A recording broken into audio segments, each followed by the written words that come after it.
الحمد لله رب العالمين والصلاة والسلام على سيد الأنبياء والمرسلين نبينا محمد وعلى آله وأصحابه أجمعين.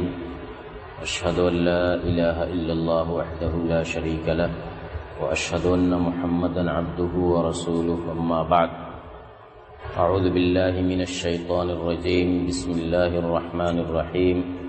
ولا تستوي الحسنة ولا السيئة ادفع بالتي هي أحسن فإذا الذي بينك وبينه عداوة كأنه ولي حميم وما يلقاها إلا الذين صبروا وما يلقاها إلا ذو حظ عظيم.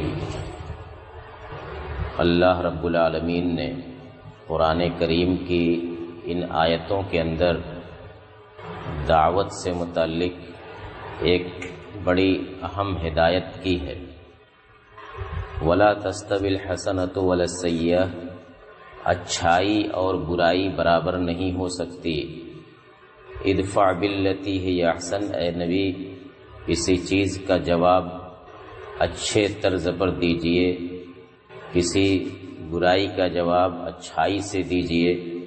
فَإِذَا الَّذِي بَيْنَكَ وَبَيْنَهُ عَدَاوَةٌ كَأَنَّهُ وَلِيٌّ حَمِيمٌ، تو اس کا نتیجہ یہ ہوگا کہ آپ کے اور جس شخص کے درمیان کوئی دشمنی ہے تو آپ دیکھیں گے کہ وہ آپ کا قریبی دوست بن گیا. وَمَا يُلَقَّاهَا إِلَّا الَّذِينَ صَبَرُوا، لیکن یہ توفیق انہی لوگوں کو ملتی ہے جو صبر کا جذبہ رکھتے ہیں. وَمَا يُلَقَّاهَا إِلَّا ذُو حَظٍّ عَظِيمٍ، اور یہ توفیق بڑے نصیب والوں کو ملتی ہے. دعوت اللہ کا کام، تبلیغ کا کام، ہدایت کا کام، امر بالمعروف اور نہی عن المنکر کا کام، اس کے اصول و ضوابط ہیں. اسی لیے یہ جو آیتیں آپ کے سامنے پڑھی گئی اس سے پہلی والی آیت میں دعوت کی بات ہی کہی گئی ہے کہ وَمَنْ أَحْسَنُ قَوْلًا مِّمَّنْ دَعَا إِلَى اللَّهِ وَعَمِلَ صَالِحًا وَقَالَ إِنَّنِي مِنَ الْمُسْلِمِينَ. پھر کہا کہ وَلَا تَسْتَوِي الْحَسَنَةُ وَلَا السَّيِّئَةُ، کہ دعوت اللہ کا کام کرنے والے سے بہتر کون ہو سکتا ہے. اور جو یہ کہے کہ میں اپنے مسلمانوں میں سے ہوں، دعوت کا کام کرے اور اپنے آپ کو مسلمان سمجھے اور کہے، تو اس سے بہتر کون ہو سکتا ہے. پھر دعوت کا ایک طریقہ بتلایا کہ اگر کوئی ہمارے ساتھ بدسلوکی کرتا ہے، گستاخی کرتا ہے، تو اس کی بدسلوکی کا جواب بدسلوکی سے نہیں دیا جائے گا، اس کی برائی کا جواب برائی سے نہیں دیا جائے گا، اینٹ کا جواب پتھر سے نہیں دیا جائے گا، گالی کا جواب گالی سے نہیں دیا جائے گا.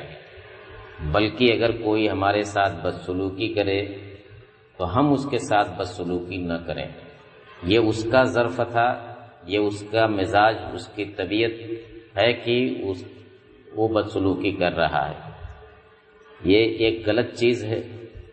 غلطی کا جواب غلطی سے نہیں دیا جائے گا کہ اس کی وہ غلطی کرے تو ہم بھی غلطی کریں.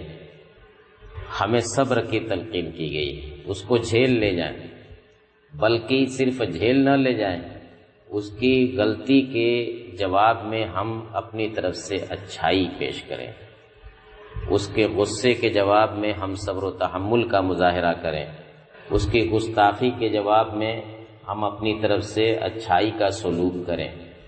نتیجہ کیا ہوگا کہ فَإِذَا الَّذِي بَيْنَكَ وَبَيْنَهُ عَدَاوَةٌ كَأَنَّهُ وَلِيٌّ حَمِيمٌ، دشمن دوست بن جائے گا، دشمن دوست بن جائے گا.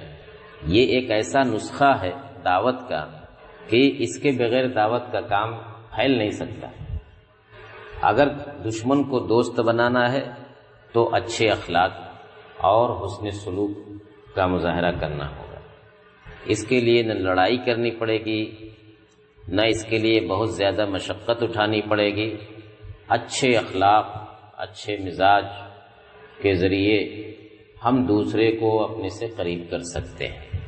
یہ ایک ایسی چیز ہے، ایک شاعر کہتا ہے کہ احسن الی الناس تستعبد قلوبہم فطالما استعبد الانسان احسان، کہ لوگوں کے ساتھ اچھائی کا معاملہ کرو، تم ان کے دلوں کو اپنا غلام بنا لو گے. اس لیے کہ ہمیشہ احسان اور بھلائی یہ دلوں کو اسیر کرتی ہے، انسان کو قیدی بنا لیتی ہے، انسان آپ کا ہو جاتا ہے۔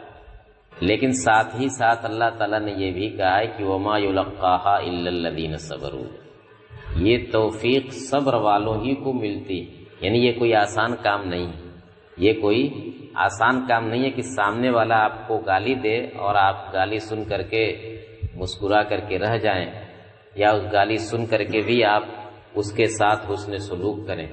یہ آسان کام نہیں، یہ آسان کام نہیں ہے کہ کوئی آپ کو تکلیف پہنچانے کے در پہ رہے اور آپ اس کے بدلے اس کو آرام پہنچانے کی کوشش کریں۔ یہ بڑے صبر و تحمل کا تقاضا کرتا ہے۔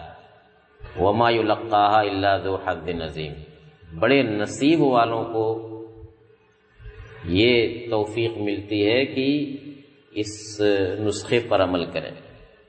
اسی لیے اللہ تعالیٰ نے اپنے نبی کو مخاطب کر کے فرمایا تھا کہ فَبِمَا رَحْمَةٍ مِّنَ اللَّهِ لِنْتَ لَهُمْ وَلَوْ كُنْتَ فَظًّا غَلِيظَ الْقَلْبِ لَانفَضُّوا مِنْ حَوْلِكَ، اے نبی یہ اللہ کی رحمت ہی ہے کہ آپ لوگوں کے لیے نرمی کا اظہار کرتے ہیں، آپ نرمی کا معاملہ کرتے ہیں۔ اگر آپ بھی سخت دل ہوتے، آپ کے اندر بھی سختی ہوتی تو لوگ کب کے آپ سے چھٹ کر کے بھاگ جاتے، لوگ آپ کے قریب نہ جاتے۔ لیکن اللہ کے رسول صلی اللہ علیہ وسلم کا معاملہ آپ جانتے ہیں کہ دن بدن لوگ آپ سے قریب ہوتے جاتے، جو ایک مرتبہ آپ سے مل لیتا وہ بار بار آپ سے ملنے کی خواہش کرتا ہے۔ آپ نے یہ بھی فرمایا کہ الرفق ما زان فی شیء الا ما کان الرفق فی شیء الا زانہ ولن تزع من شیء الا شانہ، کہ جس چیز کے اندر نرمی شامل ہوتی ہے تو وہ نرمی اس چیز کو اچھا بنا دیتی ہے، اور جس چیز سے نرمی ختم کر دی جاتی ہے وہ اس چیز کو عیبدار بنا دیتی ہے۔ تو میرے بھائیوں، اللہ رب العالمین نے ہمیں ایک ذمہ داری دی ہے، دعوت کی ذمہ داری، کتاب و سنت کی تعلیمات کو پھیلانے کی ذمہ داری۔ کنتم خیر امۃ اخرجت للناس، ہم اس دنیا میں صرف اپنے لیے زندگی، اپنے مفاد کی خاطر اور اپنے لیے نہیں آئے ہیں۔ اللہ تعالیٰ نے تو ہمیں پیدا ہی اس لیے کیا ہے، اس امت کو بنایا ہی اس لیے تاکہ یہ دوسروں کے لیے کام کرے، دوسروں کو اللہ کے راستے کے قریب لے آئے، کتاب و سنت کی دعوت کو عام کرے۔ تو اس دعوت کو عام کرنے کے لیے اصول دعوت کو سامنے رکھ کر کے کام کرنا ہے، حکمت کے ساتھ کام کرنا ہے۔ اس فریضے کی انجام دہی کے لیے ہمیں وہی راستہ اختیار کرنا ہے جو راستہ پیارے نبی جناب محمد الرسول اللہ صلی اللہ علیہ وسلم نے اختیار کیا تھا۔ اس دعوت کو پہنچانے کے لیے ہمیں وہی راستہ اختیار کرنا ہوگا جو اللہ رب العالمین نے ہمیں قرآن کریم کے اندر جو راستہ بتلایا ہے۔ آپ غور کریں کہ فرعون سے زیادہ سخت اور بدسلوکی کرنے والا اور اسلام کا دشمن اور کون ہو سکتا ہے؟ لیکن اللہ تعالیٰ نے جب موسیٰ علیہ السلام اور ہارون علیہ السلام کو فرعون کے پاس بھیجا دعوت کے کام کے لیے تو کہا کہ فَقُولَا لَهُ قَوْلًا لَيِّنًا لَعَلَّهُ يَتَذَكَّرُ أَوْ يَخْشَىٰ، فرعون کے پاس جائیں تو اس سے نرمی سے بات کریں، شاید کہ وہ نصیحت پکڑے اور اس کے دل کے اندر اللہ کا خوف پیدا ہو جائے۔ فرعون جیسے سختگیر انسان سے، کون سا فرعون جس نے کہا تھا کہ انا ربکم الاعلی، میں تمہارا رب اعلیٰ، اپنے آپ کو معبود سمجھتا تھا۔ ما لکم من الہ غیری ما علمت لکم من الہ غیری، میں نہیں جانتا کہ میرے علاوہ تمہارا اور بھی کوئی معبود ہے۔ یعنی شرک کفر سے لے کر کے کون سی خرابی تھی جو اس کے اندر نہیں پائی جاتی تھی، کتنا ظلم کیا تھا اس نے بنی اسرائیل کے اوپر، لیکن اس کے پاس بھی اللہ تعالیٰ نے نبی کو بھیجا، اپنے نبی کو موسیٰ اور ہارون کو، تو کہا کہ نرمی سے بات کیجیے۔ تو یہ ساری چیزیں ہمیں کبھی کبھی انسان جوش میں آ جاتا ہے کہ ارے ہم حق پر ہیں تو کیوں نرمی سے بات کریں، حق ہمارے ساتھ ہے، یہ کون ہوتا ہے ہمارے ساتھ بدسلوکی کرنے والا، ہم اس کو سمجھا دیں گے۔ اس طرح کا لب و لہجہ اور اس طرح کی بات یا اس طرح کا سلوک یہ اسلامی تعلیم کے موافق نہیں ہے۔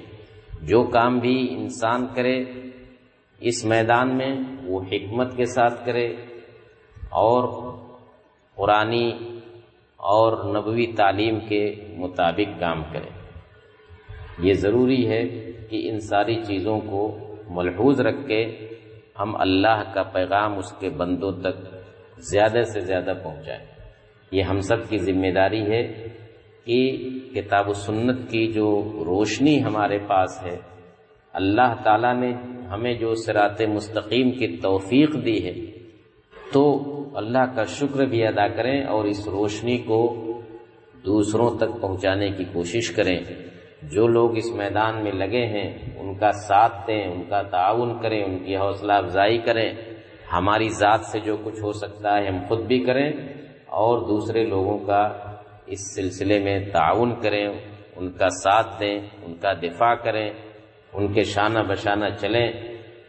اللہ رب العالمین ہمیں اپنی ذمہ داریوں کو نبھانے کی توفیق عطا فرمائے اور دعوت کے کام کو قرآن کی رہنمائی میں اور نبی اکرم صلی اللہ علیہ وسلم کی سیرت کی روشنی میں انجام دینے کی توفیق عطا فرمائے۔ اللہ تعالی ہمیں جب تک زندہ رکھے، دین پر، اسلام پر زندہ رکھے، اور جب خاتمہ ہو تو خاتمہ بالخیر ہو، ایمان پر ہمارا خاتمہ ہو۔ آمین۔ وآخر دعوانا ان الحمد للہ رب العالمین۔